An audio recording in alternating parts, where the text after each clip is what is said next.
Hello. Good morning, A-Team. Let's get started. I hope your weekend was good. Kateri, are you here? Jennifer. Carolyn. Excellent. The whole team is here. Hi. I am author Henry Louis Mencken. Oh. What are you doing here? I thought your class would like to learn about my essay. It is titled, On Being an American. I hope they read it over the weekend. Would you like to hear about me?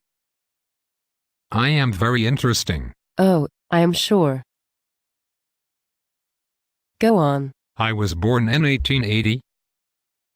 I have written for the Baltimore Sun for over 40 years. I first worked at the Baltimore Herald for 6 years. I am a literary critic and have many great things to say. Great things? Really?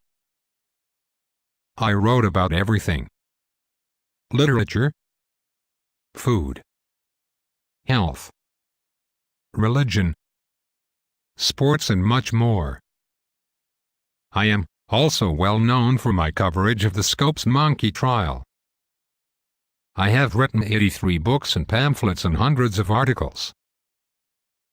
I also attended nearly every Republican and Democratic convention from 1904 to 1948, and reported on all of the, what would you say, tomfoolery.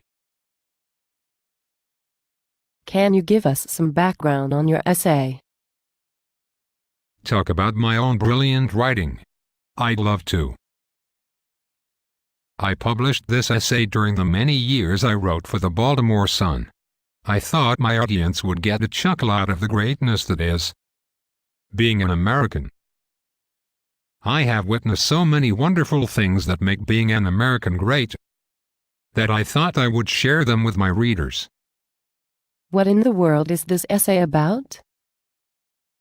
I originally wrote the article as a response to a colleague's essay entitled, Is America Fit to Live In? His sentiments filled me with astonishment. I had always believed everyone in America was wholly satisfied with America.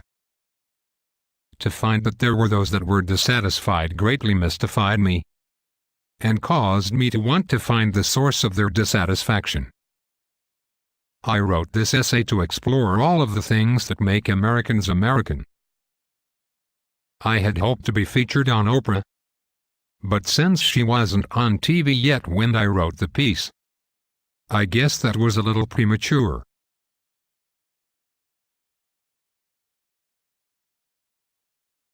I would now like to open the discussion to the class.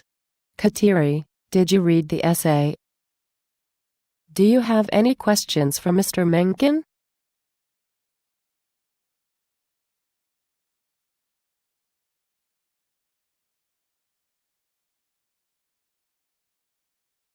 Offend? Why such a thing never occurred to me. Who is offended by the blunt truth of a situation? I used exaggerations and clever analogies to make my points. Maybe you don't get it. Are you an American? Perhaps Jennifer has a question.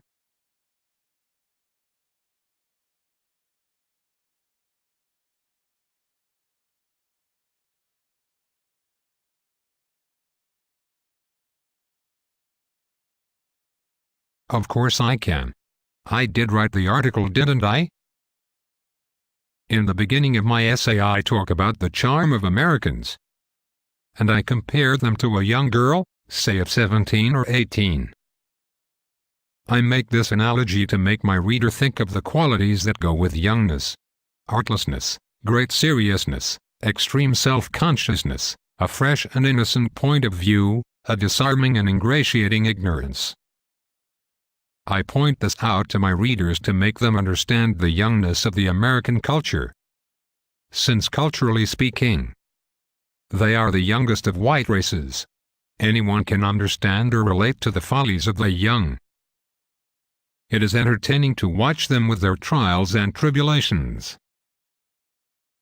It's like watching someone trip that thinks no one has seen them. They keep going, ignorant to the fact that we have witnessed their fall and recovery. Carolyn, all right already. Then, do you have a question for Mr. Mencken?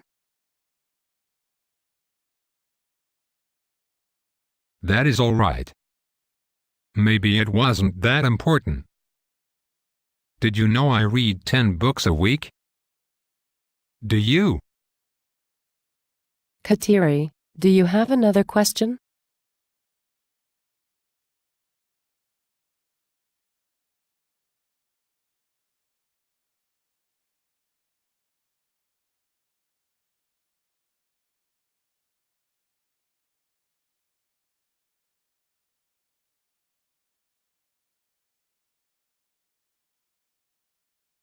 Did you not read my essay?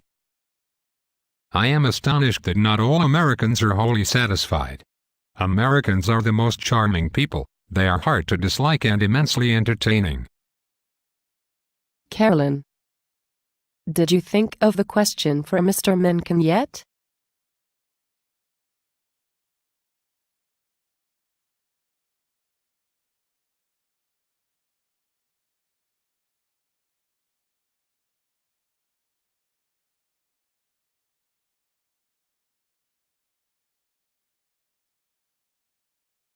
America is like a 300-ring 300-ring circus. Americans have perfected democracy, and so each ring is fully engaged, providing entertainment in any direction one looks. Oh. What are you saying about democracy? What am I saying? Democracy is the art and science of running the circus from the monkey cage. Also, I hope you caught my analogy about the presidents. Watching two grown men running for presidency is like watching Tweedledee and Tweedledum. Did you have something to add, Jennifer?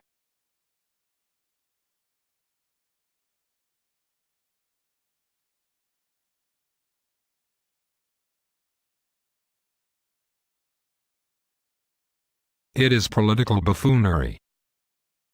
The Germans make politics too harsh and implacable, and the English take politics too lightly. How about you, Kateri?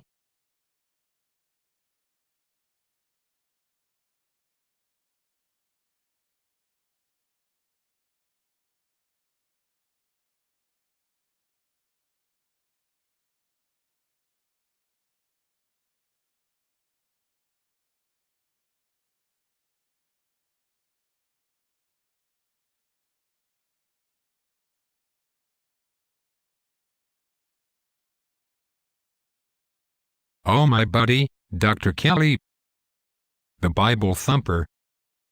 Someday, he is going to save my agnostic soul. There was a time I had to sit next to Dr. Kelly on the train back to Baltimore. 3 separate times I was on the point of jumping out of the train window. Carolyn, go ahead.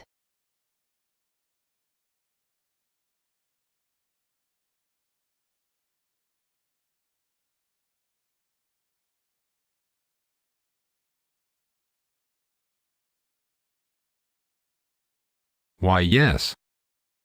The evangelical revival at the Billie Holiday Circus. You have got to love being an American after watching that shenanigan. So what are you really trying to say in your essay? America has it all. There is no other place on earth that has the right mix, democracy, freedom, and resources for its citizens, that allows such an entertaining display to be performed. And did you say you caught my irony? that one can still get 100 proof scotch where alcohol is prohibited. And you can see half-naked ladies dancing and hear jokes about homosexuality. But yet, you cannot read a book that has been banned. Jennifer.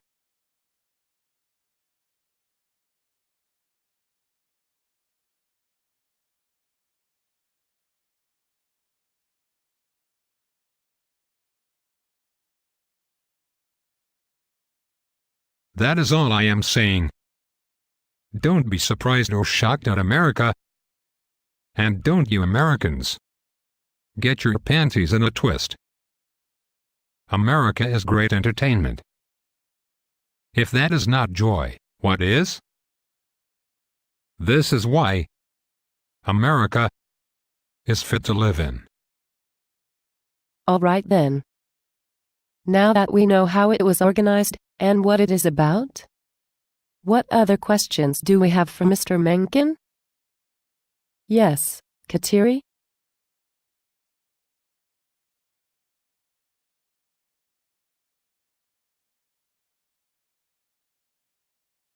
The percentages? That was me just trying to be a smart.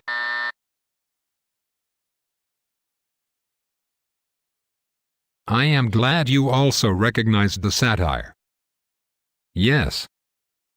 For anyone to suggest on improving Americans is just as offensive as suggesting on trying to improve the look of your wife. Well then. With that note, I think we will conclude. Mr. Mencken, do you have a favorite quote from the essay you would like to share before you leave? Me? A favorite quote? What do you think? Aren't all of my quotes favorites? Here it is. Purged of all menace, all sinister quality, all genuine significance, and stuffed with such gorgeous humors, such extravagant imbecilities, such uproarious farce, that one comes to the end of it with one's midriff in tatters. We would like to thank you for coming. Mr. Mencken, we enjoyed your wit, your sarcasm, and your humor in the class just as we did in the essay. Just remember, America is fit to live in.